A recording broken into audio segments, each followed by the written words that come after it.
పూజ్యులు శ్రీ పివిఆర్కే ప్రసాద్ గారని తిరుమల తిరుపతి దేవస్థానం ఈఓగా పనిచేశారు. వారు రాసిన పుస్తకంలోని విషయం ఇది. స్వామివారి దయ మన మీద ఎంత ధారాళంగా ప్రసరిస్తుందో తెలిపే కథ ఇది.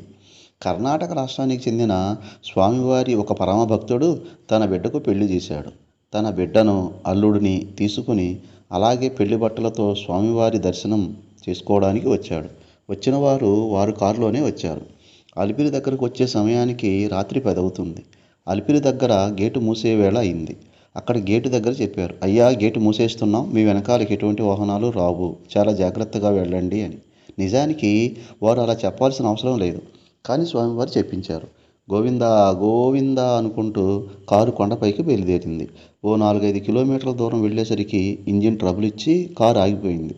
ఆ భక్తుడికి ఏమి చేయాలో పాలుపోలేదు. డ్రైవర్ ఇంజిన్తో తంటాలు పడుతున్నాడు. ఉదయం ఎప్పుడో ఇంటి వద్ద బయలుదేరారు.